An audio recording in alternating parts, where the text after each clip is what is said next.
I'm going to talk rather emphatically about something because it is incredible to me that the first major milestone of my friend Chris Orcutt's project just happened.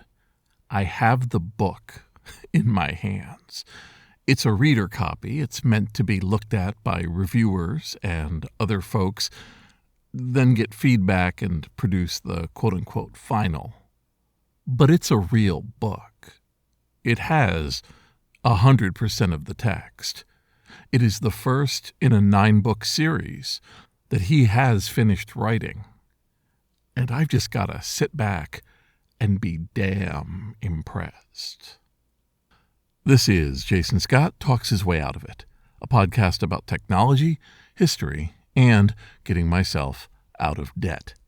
Thanks to Jeff Atwood and the hundreds of other supporters on Patreon and elsewhere who have been supporting me and helping me get out of debt. Chris will take umbrage with anything I say with declarations, but I'm going to say this. He began writing, quote-unquote, seriously in the novel space in the early part of the 21st century.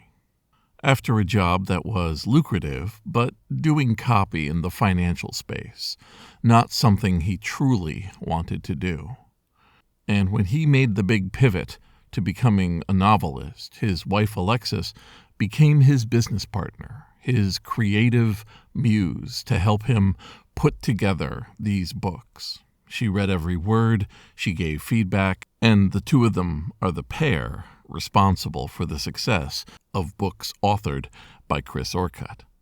But he writes every word. He puts himself into a room and he grinds out the text day after day. Chris is the one that is in his small office with posters and inspirational or relevant phrases around him on the walls, and he's the one who has to turn it into a good first draft, second draft, sometimes a third, fourth, fifth draft as it's needed, and refine, polish, and create the books that he has put out. And he's put out a bunch. I've enjoyed all of them. They range from mystery and noir all the way to autobiographical or slice of life, and they are a treat to read. You are reading truly what Chris wants you to know because he has polished them so well. There's so many books that I read where you can feel the awkwardness of them going from point A to point B because they feel they have to. So the writing reflects that thinness, and with Chris, that's not the case. Not every subject he covers is one I know about. Not every choice the characters make are ones I agree with, but I am reading a story, and it has a beginning, a middle, and an end, and it feels like a crafted, beautiful ride.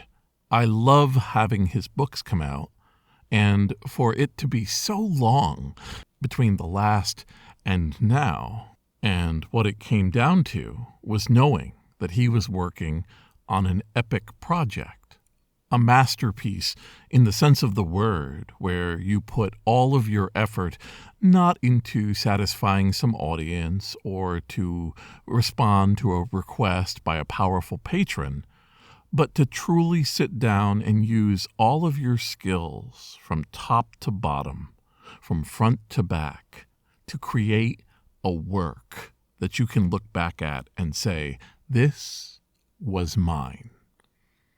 And he chose an epic teen novel series taking place in the 1980s.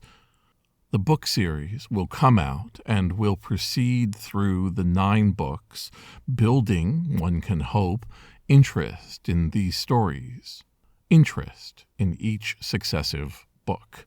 Taking any sort of inventory of how book series came out in the past tells you that it's a little bit of luck, a little bit of arbitrariness as to if and when a book finds its audience or becomes famous or in any way is a success.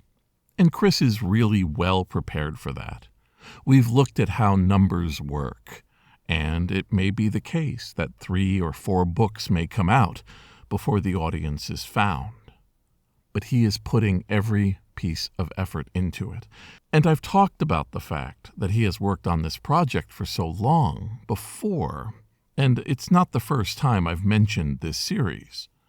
But there is a bright line moment in the achievement of printing and having the book, the first book in the series, in my hands. To watch my friend who has suffered and struggled and put in effort day after day to make this work, and to have it that the book is ready, that the book has been completed, is a moment of incredible pride. As somebody who has spent his own time on multi-year projects that span over time, some of which have not been finished, and some of which have, I know that this journey is not a well-plotted, perfectly mapped, guaranteed success story. You move not into the light, not with yellow arrows pointing the way, but with darkness ahead. A matter of preparing for this trip, but finding twists and turns, problems of, say, medical issues or financial, cases where you have to walk away or put things temporarily away because life has gotten in the way. You set up your process, you put your best effort in, and as a person ages, you come out the other end a little different. Little changes in your personality and relationship to the world, in your own physical space. Things are different. We've never been this age before now.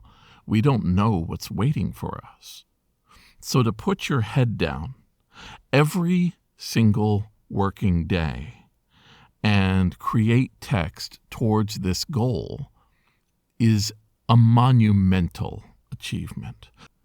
We've known each other for well over 40 years. I've watched him go through a variety of jobs, and through all of this, he's had his dreams, his hopes to create lasting things. Chris moved many, many times in his childhood. His family moved around a lot. And I think that there is a feeling that comes with that, intended or not, of being slightly unmoored, of not being anchored anywhere.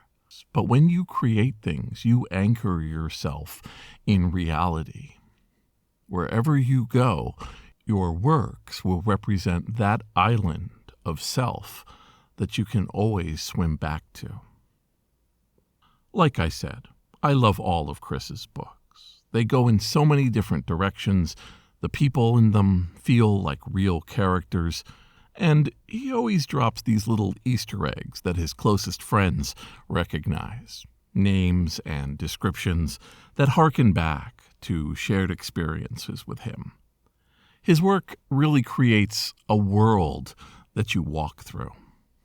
So, I have not yet cracked the book, the epic story of Avery Craig that he is now releasing upon the world. But I do know this. When I read these 9 books, and I will read all of them, it will be a journey that I hope I never forget was hewn by hand and personal time by my very, very good friend Chris, and I can trust to leave myself in his competent hands. This is Jason Scott Talks His Way Out of It.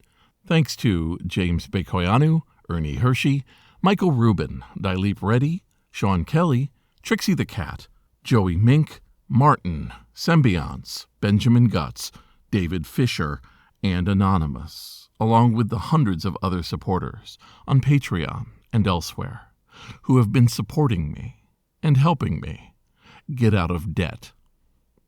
Chris's website is Orcutt, ORCUTT.net, Orcutt.net. Seeing him released out of his writing chamber to begin the promotion and interview process. Oh, it's going to be a great couple of years.